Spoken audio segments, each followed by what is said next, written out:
AGLOW es una organización internacional de mujeres y hombres en más de 170 naciones del mundo, que presenta los principios bíblicos como soluciones a los asuntos exigentes de nuestro tiempo.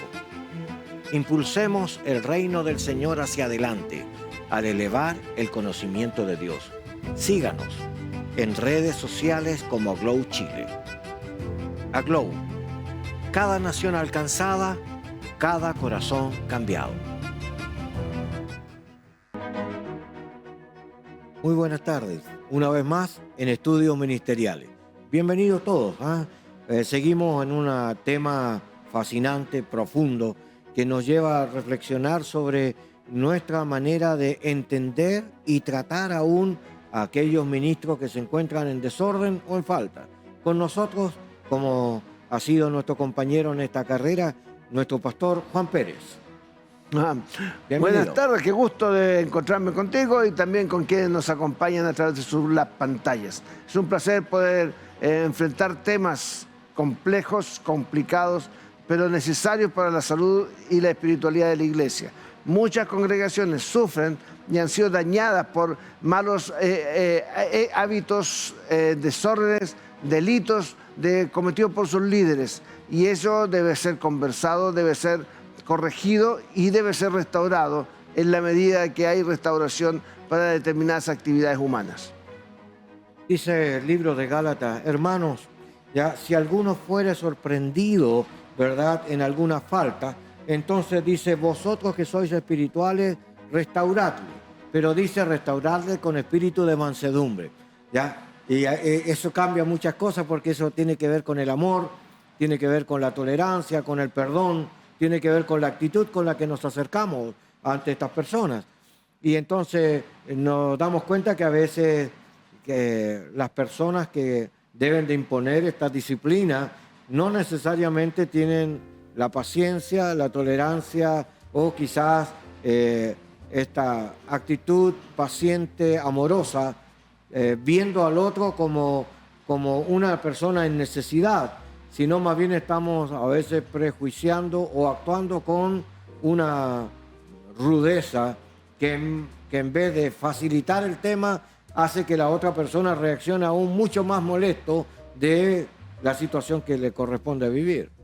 Yo creo que los conceptos teológicos que están en ese versículo requieren una exégesis profunda, el tema de la restauración y el tema del espíritu de mansedumbre, porque la restauración es algo hacia lo cual se apunta como un ideal. En la visión del proceso disciplinario con un pastor es la restauración, pero esa restauración debiese incluir el regreso al ministerio. Pregunta teológica y exegética. La restauración debe ser hecha con espíritu de mansedumbre, pero ese espíritu de mansedumbre debe ser en función de qué, de la relación de mansedumbre hacia aquel que está en falta, o la mansedumbre en relación hacia el Señor de los pastores, que es el que le encomendó la tarea de restauración. Porque el tratar con amor a alguien, el tratar con aprecio a la persona que ha cometido una falta, no significa, ni debiese significar en ninguna medida, minimizar el daño que ha causado la persona con la falta que ha cometido. Así es. ¿Sabes? Yo pensaba que cuántas veces hemos tratado gente que se equivoca en su proceder, tal vez por la falta de educación, tal vez por la falta de práctica, tal vez en algunas cosas, y hemos encontrado en la iglesia muchos hermanos que deben de ser corregidos. Entonces, una práctica habitual pastoral es aconsejar o es visitar a las personas que están en algún tipo de desviación y ayudarles a entender. No necesariamente voy con la idea de castigarlos, pero sí voy con la idea de ayudarlos, ¿verdad? Pero yo sé que están en alguna falta, pero que no son estas faltas graves, ¿verdad?, que requieren atención. Si uno no los atiende, eso puede provocar realmente conflicto en la iglesia. Algunos dicen que en la iglesia uno debiese corregir lo menos posible, o que a la medida que los líderes empiezan a corregir, las personas empiezan a reaccionar sobre ello y se generan a veces bolas de nieve de conflictos. Hay conflictos que no siempre deben ser considerados, a veces hay situaciones que deben ser obviadas, porque hay también una escala de decisiones disciplinarias. Las amonestaciones verbales o las correcciones verbales son el primer nivel, el primer paso, y deben ser el acorde con la situación que se enfrenta, pero lo más común de la vida pastoral. Sí, yo pienso que es como una escuela, ¿verdad? Nuestras relaciones no carecen de conflictos. Hay conflictos en las relaciones, porque somos todos distintos, porque todos tenemos experiencias o formaciones distintas. Entonces a lo mejor vemos los problemas desde distintos ángulos y lo que es grave para uno, para otro no lo es. Y también en el lenguaje que usamos. Entonces pensaba el valor de la escritura, cómo afecta nuestra manera de entender las cosas y también cómo la escritura nos da también un lenguaje, va cambiando nuestra forma de hablar, empezamos a entender y somos ahora más bíblicos quizás para hablar. Entonces nuestro lenguaje también va mostrando el grado de entendimiento y de relacionamiento que tenemos con el Señor y su palabra. Sí, pero una falta que tenga que ver con el carácter, con el uso de términos, con las palabras, es absolutamente distinto a una falta de otro nivel, cuando ya las relaciones morales o los delitos que se puedan cometer escapan por mucho a tener un pastor o una pastora que se enoja con rapidez, que habla fuerte o que chispea los dedos a alguien o que no sabe enfrentar un conflicto.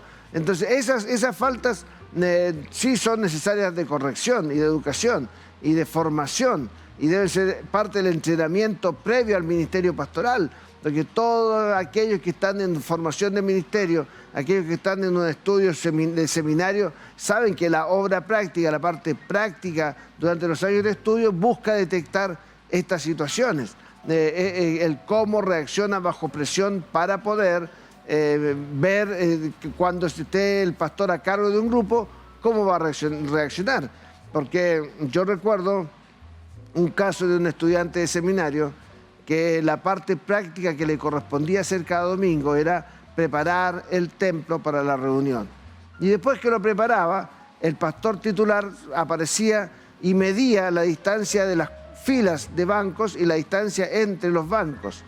Algo que era muy duro de soportar para el que ya lo había acomodado todo, venía otro después a revisar. Esas situaciones que a veces parecen insólitas son parte de la formación del carácter de aquel que después tendrá que enfrentar situaciones mucho más complicadas en las vidas congregacionales. Sí, es importante la formación y es importante también estar bajo la formación de otro pastor. Es decir, que creo que hemos analizado a veces equivocadamente el ingreso al ministerio. Está bien que reconocemos que tiene que haber un llamado personal, pero también el proceso de cómo entramos en las instituciones. Esta es una de las cosas que hay que plantear.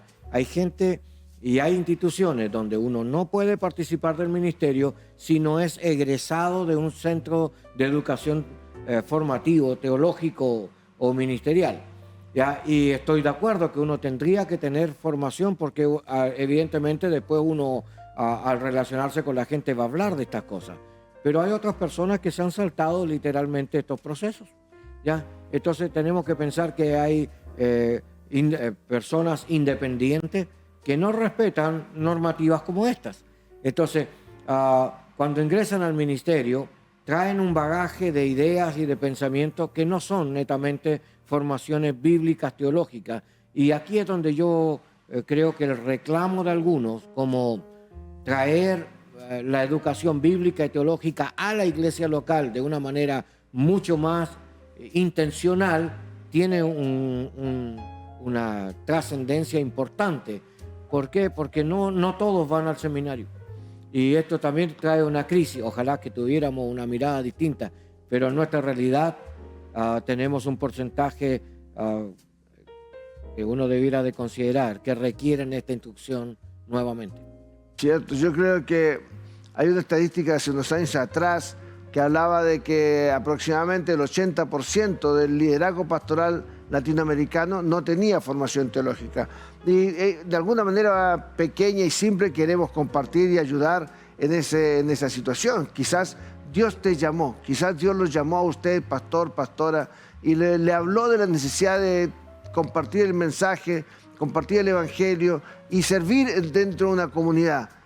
Pero ese llamado también incluye la necesidad de, con seriedad, buscar las herramientas mejores para el servicio. Cuenta la Biblia que en un determinado momento Bernabé se trasladó a un lugar a buscar a Saulo y lo llevó para que estuviese con él en la iglesia, y Bernabé le ayudó a formarse. Es por eso que decimos que todos necesitamos un Bernabé del cual aprender, y todos necesitamos un Timoteo en quien transmitir lo aprendido.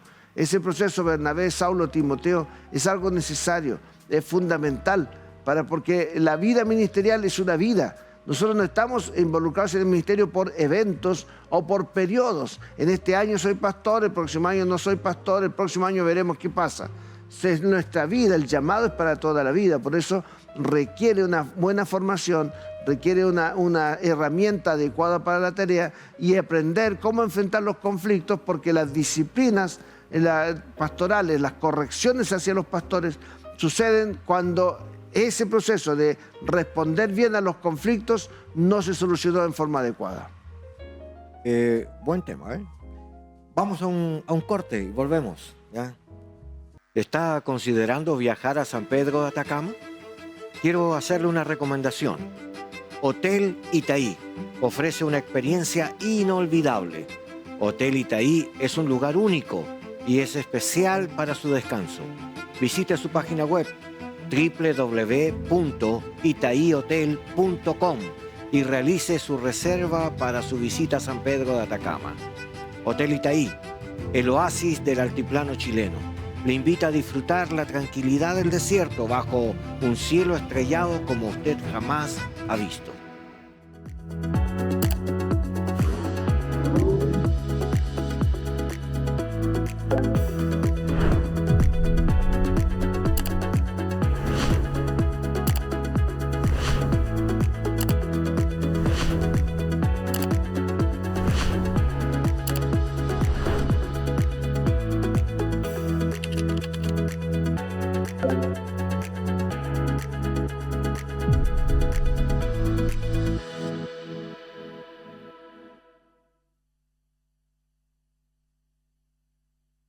Visita nuestra página web www.151.cl.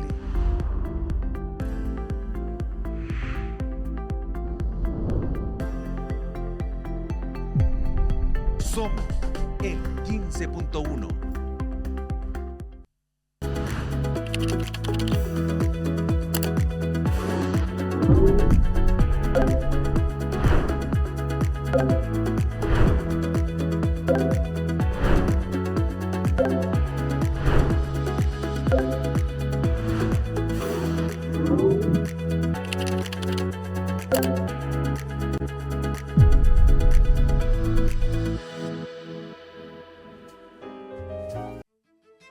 Lovett Panadería. Lovett Panadería y Pastelería. Variedad en empanadas, variedad en pan, ricos dulces. Además, un excelente servicio. Síganos en sus redes sociales como Lovett Panadería y Pastelería. Ubicados en calle Ramón Cruz 636, Local H, Villa Frey, Ñuñoa. Muy bien, volvemos. Estudios ministeriales, una herramienta colaborativa en el ministerio. Usted puede escribirnos en el WhatsApp que aparece en su televisor y hacernos sus comentarios, puede hacer sus preguntas o sus aportes. Queremos contarle de que en estudios ministeriales estamos haciendo reflexiones o acercamientos a temas que son difíciles a veces de tener o de entender, pero que a través de esto podemos tener distintas miradas. Agradecemos a todas las personas que invitamos y que de alguna forma también colaboran con nosotros. Con nosotros, con el pastor Juan, estamos analizando brevemente esta área sensible sobre esta teología de ministerio, que es lo que estamos tratando de entender, de que es importante para sensibilizar los temas en medio de nuestros compañeros y colaboradores en la tarea. Hace unos minutos hablábamos de Bernabé, Saulo y Timoteo. Y eso en forma concreta significa, querido pastor o pastora, que necesitas a alguien con quien conversar. Porque cuando uno está cometiendo un error, hay otros que se dan cuenta, incluso antes que uno, y es necesario que esos que se dan cuenta sean los que están cercanos, con los que tienes confianza y con los que pueden ser la primera barrera de defensa, la primera línea de ayuda para solucionar el conflicto, porque los problemas ministeriales que después desencadenan en situaciones disciplinarias, todos empezaron en pequeñas situaciones que no se supieron corregir a tiempo. Sí, yo quisiera hablarles un poco sobre la familia. Resulta de que está bien, hay situaciones de infracciones que uno puede cometer en el ejercicio, y déjeme decir, no hay ningún pastor que no se haya equivocado y no hay ningún supervisor que no se haya equivocado, porque nunca tenemos todo el bagaje de todas las cosas o todas las capacidades para poder evitar, o somos perfectos, no lo somos. Somos personas con errores y personas con sentimientos, y también con situaciones educativas que no necesariamente está cerrado el círculo. Entonces, cuando comenzamos a tratar temas, nos damos cuenta que hay temas en los que tenemos que investigar, tenemos que preocuparnos de aprender de ellos para poder tratarlos. No sabemos, por ejemplo, desde la parte psicológica, por qué se le produce a una persona una inclinación interna sobre una determinada área y que es invisible para nosotros, que nosotros nos vemos en las reuniones, nos vemos en las convenciones y nos parecen que son buenas personas, pero no sabemos el drama que la persona está viviendo internamente. Y entonces a veces necesitamos ver otras miradas. Y entonces, pensamos en esta plataforma multiprofesional tal vez, que debe de rodear la atención a estas situaciones delicadas en la iglesia. O sea, cuando nosotros enfrentamos la situación de un pastor que ha cometido una falta, estamos juzgando un hecho, pero considerando un entorno. Es decir, la persona es responsable de sus actos, de sus hechos, pero el entorno que le rodea, llámese familia, como dijo el pastor recién, esa también debe ser considerada en el análisis de la situación, porque todo ello va a llevar a la decisión final de una forma más justa, más correcta. Es decir, tal como dijimos en la ocasión anterior, cuando hay una denuncia sobre un pastor, ese pastor todavía tiene que presentar su defensa y entonces interviene una serie de medidas para defender la iglesia, para defender al pastor y mantener y asegurar la continuidad del proceso, de medidas cautelares. Pastor, usted está suspendido de sus actos por ahora. Pastor, vamos a comenzar una investigación. Tiene que saber que está pasando algo. La iglesia tiene que saber, su liderazgo, que algo está siendo puesto en conocimiento. Pero después las resoluciones de finales tiene que saber la iglesia, tiene que saber el involucrado, las víctimas posibles y luego empezar un proceso de restauración, lo cual incluye a la familia de la persona afectada, sobre el cual se está interviniendo. Sí, pensaba en las voces, cuando uno escucha, ¿a quién escucha? ¿Ya? Y a veces yo me he fijado en los procesos cuando hemos participado en estas comisiones, que a veces escuchamos a las personas heridas, a las personas que están alteradas en la situación y pensamos que ya ese es suficiente, pero resulta de que, bien decías tú, el problema está en un contexto y a veces no analizamos el contexto donde está, pero hay muchas personas afectadas. Por ejemplo, los agraviados, la persona sobre la cual se produjo el daño. Se habló del ministro, pero no hablamos de la persona afectada, ya que también tiene problemas, aunque haya participado con conocimiento, con conciencia o haya hecho se haya involucrado en la situación. Y a veces no sabemos nada de cómo restaurar a la otra persona. La restauración debe de abarcar entonces al ministro infractor, al agraviado, también debe de afectar a la familia y debe de afectar a la iglesia. La institución también está en juego. Entonces, cuando preguntamos a algunas personas en esta causa, dicen, en mi institución pasó algo y nos cuentan un testimonio.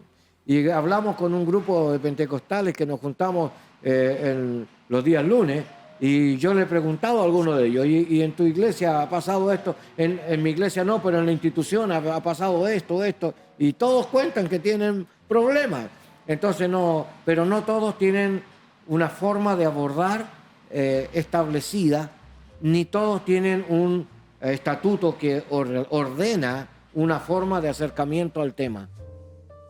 Nos nace como una tremenda necesidad hablar de estos temas. Claro, yo sirvo al Señor en una institución que tiene sus propias características respecto de todo esto. Incluso nosotros nos consideramos que tenemos un alto índice de burocracia en nuestros tratos, porque tenemos con seriedad la conciencia de que situaciones de este tipo deben ser consideradas completamente. Y yo creo que uno de los problemas que tienen las iglesias para enfrentar este tema es cuando no lo han pensado al momento de hacer los estatutos, al momento de inscribir la iglesia. A veces estamos muy interesados en ser una institución de derecho público y escribimos los estatutos, tomamos un estatuto tipo, pero ese estatuto debe también considerar situaciones de este tipo y los pasos que se van a tomar, porque es algo necesario. La teología bíblica nos tiene que llevar a pensar de qué manera la sistematizamos en un estatuto, en un reglamento y en un mecanismo de procedimiento que nos permita ayudar al pastor que está caído en falta, a la familia, a la iglesia y a la institución en general. Porque si de otra manera el no tener algo escrito significa que no hay nada sobre lo cual trabajar. Todo debe estar escrito. Como decía una antigua profesora, todo con papelitos, porque si no, se nos olvida. Pensé que algunas instituciones que son americanas en América Latina, es decir, que sus orígenes han sido desde Norteamérica, vienen a mi mente varias: las Asambleas de Dios, iglesias cuadrangulares, iglesias de Cristo, etcétera. Hay varias instituciones que son de corte americano, ¿ya? Y estas han tenido una orientación fundamentalista en algunos puntos que con el correr de los años han tenido que ser revisadas. Entonces hay algunas cosas que han quedado obsoletas en nuestra participación local, nacional, ¿ya?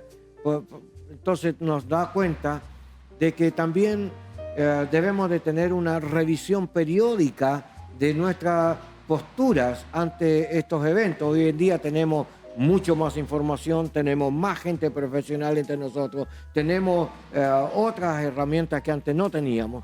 Y déjeme decirle, a veces estamos todavía tratando las cosas como que fueran en el año 60, 70, y estamos en el 2024.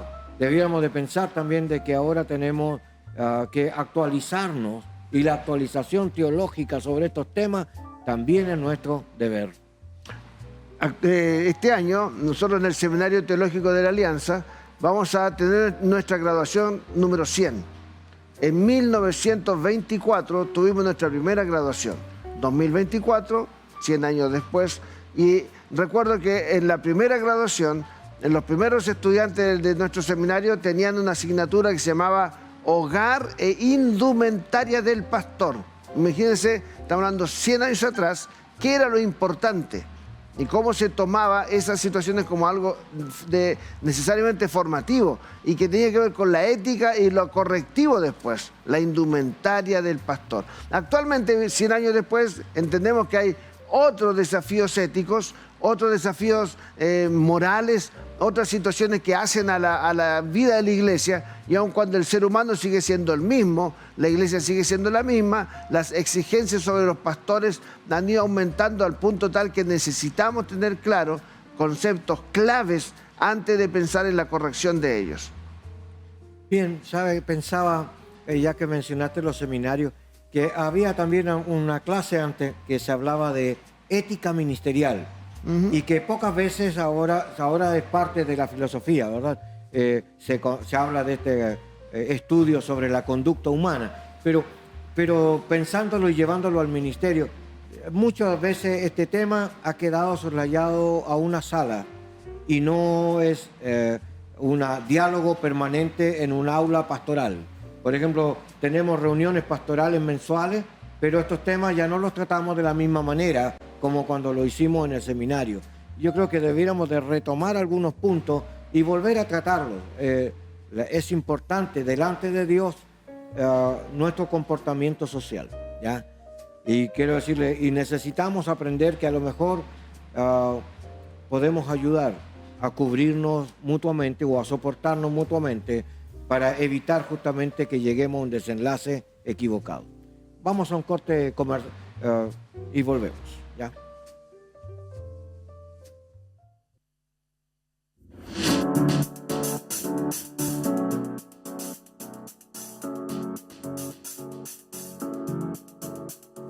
Me haces conocerte para hablar de tu grandeza entre la gente, del amor y la justicia de tu reino que perdura eternamente, eternamente. Se haga tu voluntad, tu misión quiero abrazar, por amor, tus palabras se me hablar, mi corazón inclinar a tu voz. Quiero ser tus manos y abrirlas con tu amor y compasión, ser tus pies y llevar luz a cada rincón. Oh Señor, dispuesta está mi vida, te daré lo que me pidas por tu gloria, por tu gloria. Que mi alma encuentre el gozo anunciando tu cruz y tu gran victoria, gran victoria. Se haga tu voluntad, tu misión quiero abrazar, por amor, y llévame a confiar en tus fuerzas nada más. Oh Señor, quiero ser tus manos y abrirlas con tu amor y compasión, ser tus pies y llevar tu luz a cada rincón. Oh Señor, quiero ser tus manos y abrirlas con tu amor y compasión, ser tus pies y llevar tu luz a cada rincón. Oh Señor, tu gracia fluya como el mar en mí. Quiero mi vida entregar a ti.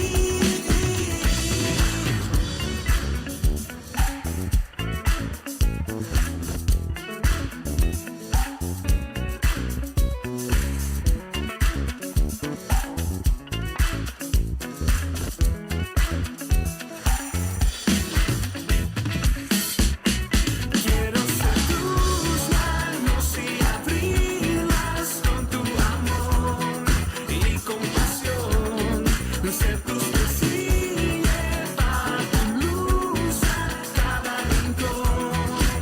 Oh Señor,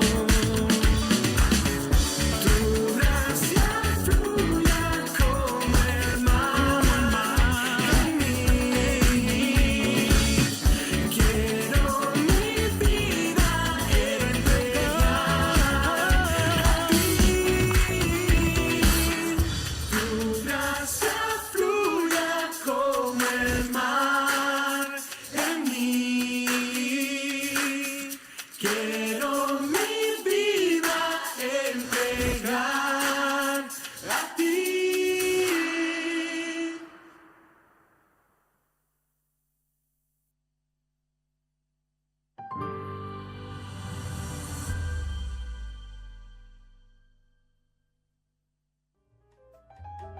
Muy bien, aquí estamos en Estudios Ministeriales. Nos alegra que usted pueda compartir con nosotros en estos diálogos. Sin duda que esto trae inquietud, porque estamos hablando de temas delicados para la iglesia, pero nuestro afán es bajar temas que puedan ser meditados, corregidos, animados entre nosotros a fin de tomar decisiones que edifiquen a la iglesia. No es un dedo acusador, sino dándonos cuenta de que cuando el Señor vio, no había ni un justo, ni aun uno, ¿ah? Y que fue por causa de Cristo que muchos de nosotros hemos sido justificados delante del Padre. Pero los problemas existen en el ministerio. El pecado existe en la humanidad. Y yo pensaba que como la conciencia del hombre afectada por el pecado no puede entender el plan de Dios o las cosas que son espirituales, ¿ya? Y nos encontramos entonces con la necesidad de esta intervención divina sobre nuestro entendimiento para poder mirar con los ojos que el Señor ve a esta humanidad que está caída fuera de su gracia.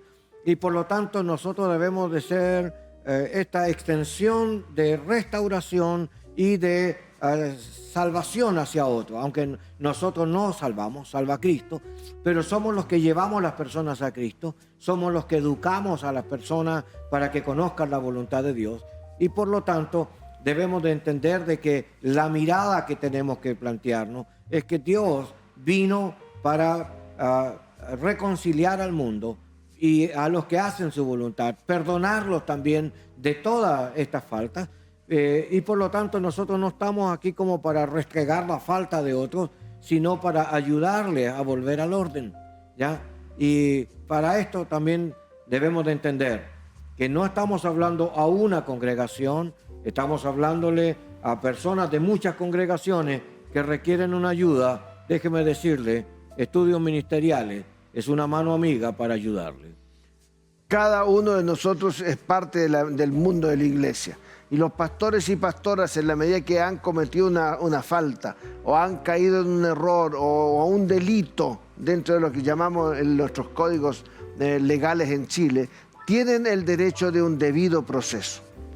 Estimado pastor o pastora, cada vez que alguno de ustedes o nosotros, pastor, enfrenta una situación de este tipo, el debido proceso tiene que estar establecido también, como ya he dicho más de una vez, en sus estatutos, en sus normas. Tienen que trabajar esos temas en su institución porque es la manera correcta de tratar las situaciones. No puede haber una decisión disciplinaria si no ha habido una investigación.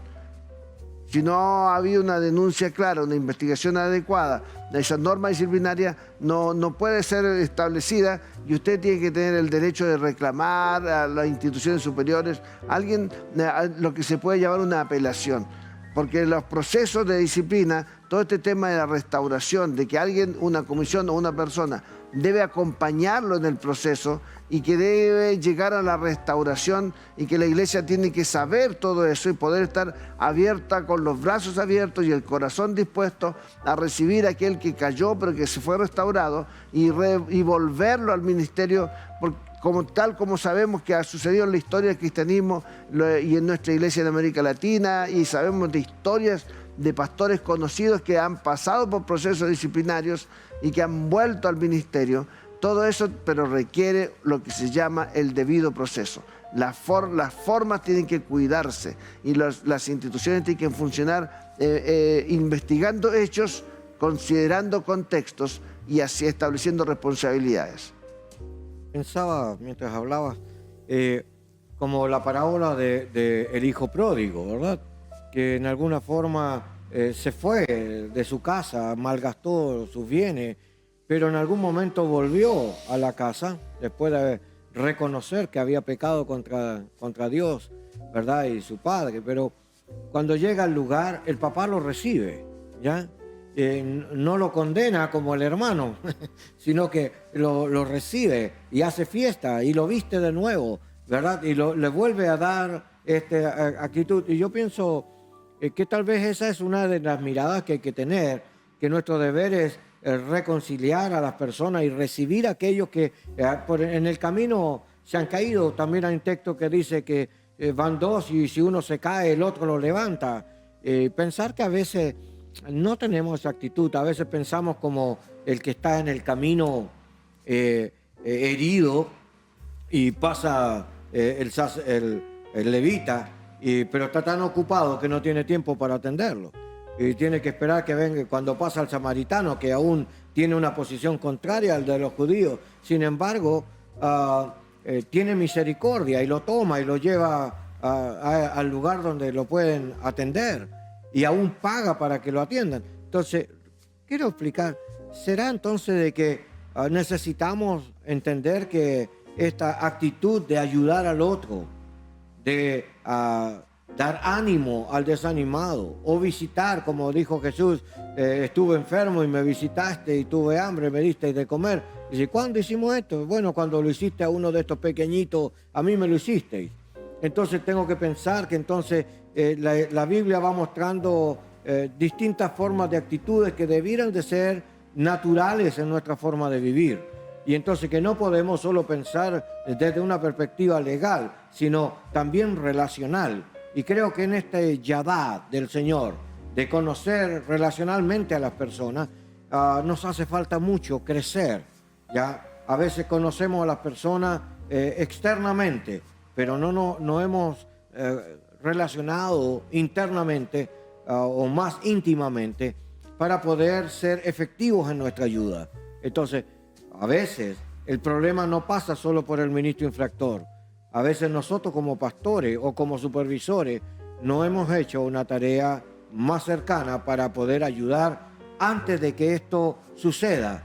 Entonces siento que la actitud preventiva del ministerio tiene que ser con más intención y más fuerte que la restauración. La restauración es después del evento, después que ya sucedió la situación dolorosa.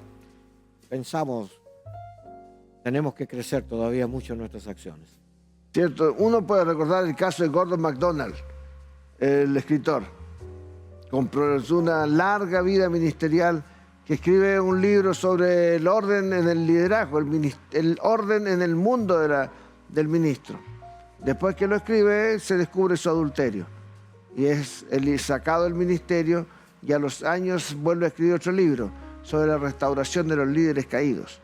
Es decir, todos tienen que pasar por este proceso de entender de qué manera somos pasibles de caer en faltas y de necesitar la corrección. El tema es que esta relación, este relacionamiento, esta mezcla de dos mundos, el mundo legal que corrige la falta y el mundo relacional que restaura al que cometió la falta, deben caminar juntos. Y debe ser la iglesia un ámbito en el cual esto se produzca hasta la sanidad integral de la persona, hasta la sanidad. Esta relación con Dios no puede ser mirada en menos, pero sigue estando en el aire el tema del ministerio posterior a la caída.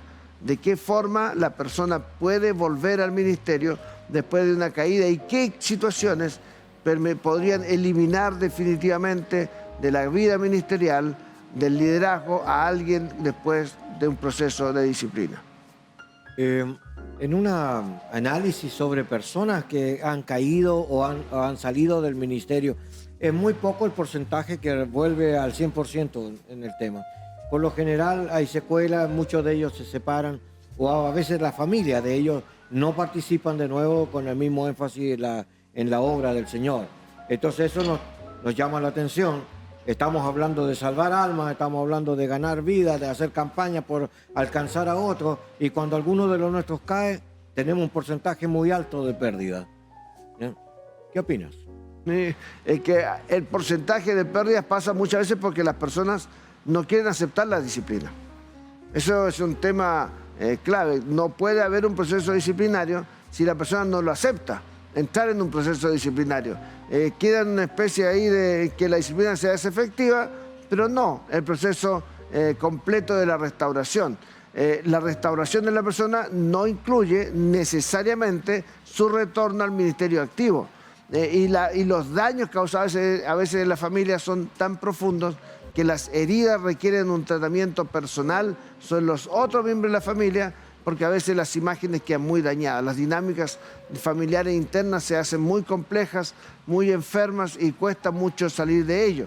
Pero el tema es que todo esto no comienza hasta que la persona no acepta que ha sido puesta en disciplina por un hecho concreto que ha sido investigado y definido en forma correcta por aquellos que están encargados de la tarea. Pensaba un poco cómo podemos nosotros acercar quizás literatura, no tenemos mucha literatura específica en esta línea, pero tenemos literaturas que afectan tangencialmente algunos de estos actos. ¿Ya? Por ejemplo, cómo afecta el Espíritu de Dios, nuestra mente carnal, ahora involucrada en este acto de Dios, en la transformación de nuestra forma de pensar. ¿Ya? Y quiero citar a Cheryl Jones, ¿ya? Que habla justamente de este proceso, del proceso como nuestra propia mente, ahora enfrentada a la palabra de Dios y influenciada por el Espíritu de Dios, nos invita a una transformación a la cual uno debe de acceder voluntariamente. Estoy entendiendo lo que Dios dice, y entonces la palabra de Dios es escudo a los que le temen, pero también es una ordenanza para vivir agradando a Dios. Y por lo tanto, entonces, mi manera de ir entendiendo los problemas y apartándome de las situaciones, también habla de una transformación que agrada a Dios. No cambio por cambiar, cambio para agradar a Dios. Y entonces también tiene que ver con mi acompañamiento y formación de vida diaria cristiana. Entonces, siento que nos falta escribir más sobre este tema. ¿Ya? Las relaciones de ministerio, las tareas ministeriales, las suposiciones sobre las funciones son todos temas que Pablo trata en las cartas pastorales. Las cartas pastorales a veces son tomadas como elementos de segunda categoría y uno tiene la tendencia a leer mucho más Romanos, Corintios, Efesios, la cristología de Colosenses. Pero las cartas pastorales es el corazón de Pablo hablándole a Timoteo y llamándolo a decir: ten cuidado de ti mismo, ten cuidado de ti mismo, ten cuidado de la doctrina, ten cuidado de las fábulas, ten cuidado de a quién impone las manos, ten cuidado de la relación con los ancianos, con las ancianas, con las jóvenes. Todo esto tiene que ver con lo que hemos tratado en esta semana, del hecho de que las personas, los líderes, los pastores, las pastoras, pueden caer en faltas, pueden cometer errores, pueden incluso delinquir y necesitar pasar por procesos de restauración y de disciplina, pero porque siempre tenemos que estar en nuestro oído ministerial, en nuestro oído como líderes, tenemos que mantener en el oído las palabras de Pablo: ten cuidado de ti mismo, porque nosotros sabemos que nuestro corazón es engañoso y que podemos ser líderes, pero por dentro del corazón ser todavía niños inmaduros que no saben tomar buenas decisiones respecto a su propia individualidad.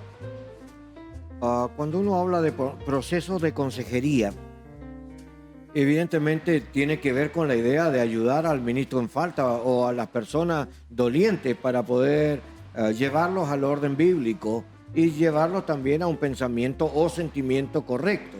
Entonces, debemos de aprender algunos detalles, como por ejemplo escuchar, saber identificar el problema que la persona sostiene, reconstruir nuevamente la historia y consultarla para ver si lo que estamos entendiendo es correcto, ¿ya? Y luego proponer alternativas. Hay algunas cosas éticas como que no podemos tomar decisiones por las personas en estos casos. Debemos de ayudarle a buscar alternativas con el Señor y con la Escritura, pero no podemos tomar decisiones como algunos líderes hacen, que quieren vivir prácticamente lo que la otra persona vive, y no es así.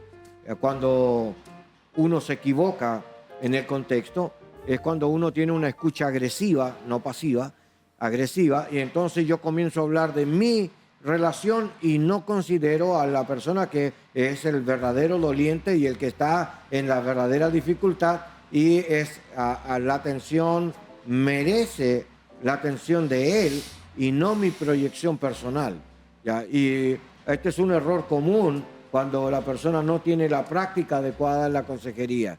Pero todo ministro tiene que ser ministrado y toda persona tiene que ser tratado. Y estos problemas pueden prevenirse en este tipo de relaciones. Así que un acercamiento tal vez preventivo es que en estas reuniones pastorales tengamos tiempos de consejería bíblica que nos ayuden a autocorregirnos. Estos tiempos de confraternidad pastoral deben ser tiempos en los que se forjen relaciones sanas entre líderes, de manera que puedan tener correcciones, autocorrecciones en ambientes de confianza, en los que la escucha sea adecuada y en la que la prevención pueda ser ejecutada, porque las tareas ministeriales ponen un peso sobre personas imperfectas como son los pastores. Estamos trabajando con almas, con corazones, con situaciones, con personas, pero requerimos también los pastores un camino de formación previa y un camino de mantención, de formación continua. Eso es algo que ese concepto es muy interesante en la vida de los pastores. La formación continua, nunca pensar, creer o suponer o sostener que ya se ha llegado al punto en el cual no es necesario reaprender lo ya conocido. Y es necesario detenerse, retroceder, tomar impulso y reaprender para poder seguir sirviendo al Señor y a la iglesia. Sí, debemos de servirle con un corazón sano y con una mente sana. Y cuando uno está afectado por alguno de estos problemas, uno piensa mal, pero como piensa mal, actúa mal. Entonces, este tiempo de ministración es preventivo. El tener espacio donde podamos ser confrontados con la palabra o educados en temas con las escrituras, nos ayuda a autocorregirnos o a tomar conciencia de nuestras realidades, y entonces debemos de tomar estas reuniones ministeriales o estas conversaciones pastorales como un acto de prevención antes de la falta. Y debemos de agradecer a Dios que Dios tiene hombres educadores, ministros que están debidamente formados y capacitados, y podemos el mayor sirviendo al menor, ¿verdad? El que sabe más ayudando al que sabe menos, y debemos de aprender entonces a enriquecer nuestras relaciones y nuestro vocabulario a través de este tipo también de instrucción. Sí, la prevención es importante, la prevención es fundamental, porque el corazón humano puede esconder situaciones que se desencadenan tormentas en los momentos de estar bajo presión, porque son muchos de los pastores que han caído en pecado, que han caído en errores, lo han hecho porque en el comienzo de sus ministerios no fueron confrontados correctamente, ni fueron entrenados adecuadamente, ni formados, de tal modo que logren identificar sus propias debilidades, no logren identificar las debilidades de otros y terminan errando el blanco, errando el camino y siendo dejados de lado en el ministerio. Tenemos crisis pastorales, muchas denominaciones en este país tienen crisis ministeriales porque faltan pastores.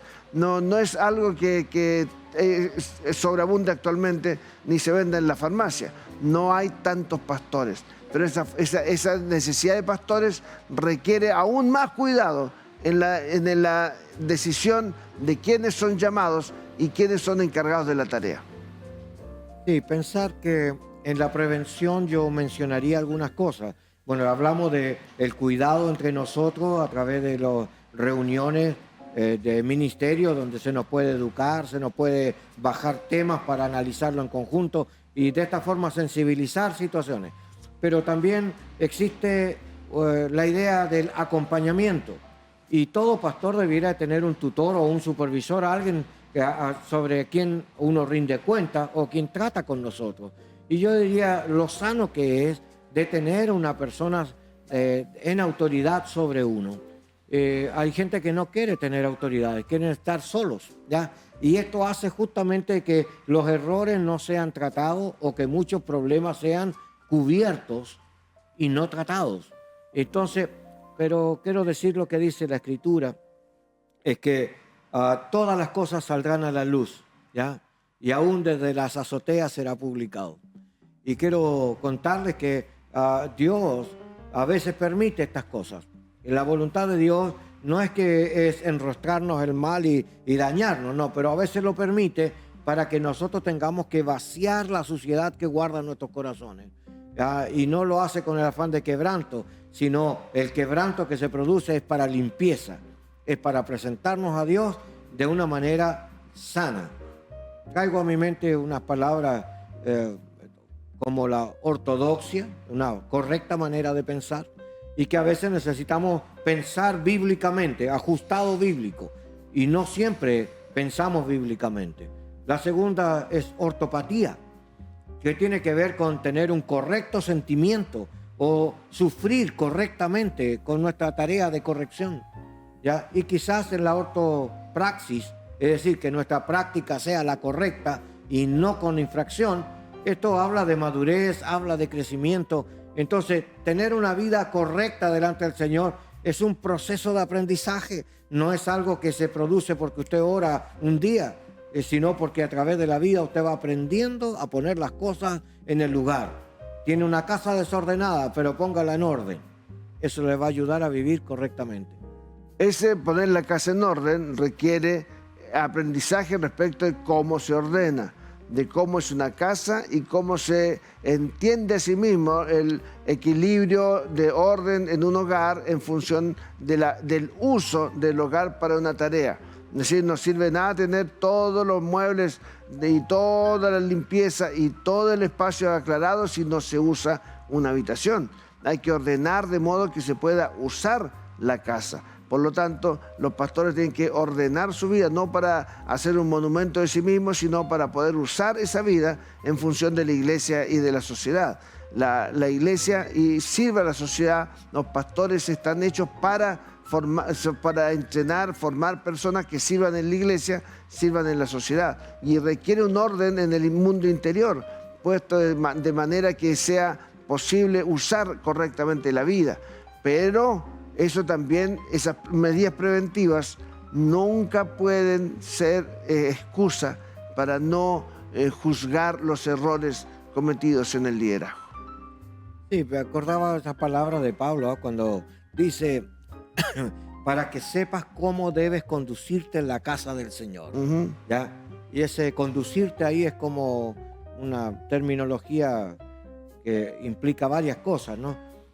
Normas, protocolos, carismas personales que hay que corregir, hay que llenarse de paciencia, de tolerancia. El fruto del Espíritu tiene que reinar esta manera. Y también tiene que haber inteligencia, sabiduría, poder de Dios, palabra de Dios. ¿Ya? Tiene que estar incluido en este proceso. Ese anastrefesai. Ana es como un prefijo de cuántico y significa cada uno. Así que cada uno tendrá que aprender a conducirse en la casa de Dios y no es una normativa que todos por vestirse de un mismo color están todos en norma. No, está hablando de ordenar la casa por dentro. ¿Ya? Cada uno tiene que internamente saber cómo conducirse en relación a Dios, en relación a la localidad, en relación a la hermandad con la que nos relacionamos, ¿verdad? Y dentro de eso, los protocolos que rigen o ponen límites en nuestra razón. Pastor, siempre que terminamos estos tiempos de conversación, queremos llamar tu atención sobre la necesidad de formación continua, que quizá no has tenido muchas oportunidades de formación para tu ministerio y estás cumpliendo la tarea y estás desarrollando la obra y Dios sabe eso. Dios está de tu lado, Dios está de tu parte, Dios no te ha abandonado. Y Él te ha sacado adelante en múltiples momentos, pero requieres de más ayuda. Y situaciones como esta son parte de la ayuda que Dios está proveyendo. Pero también necesitas formar aún mejor al siervo de Dios, a la sierva del Señor. Necesitan y requieren mejores herramientas. Por lo tanto, los animo a buscar formas y lugares y espacios en los que puedan recibir las herramientas que requieren para una mejor tarea.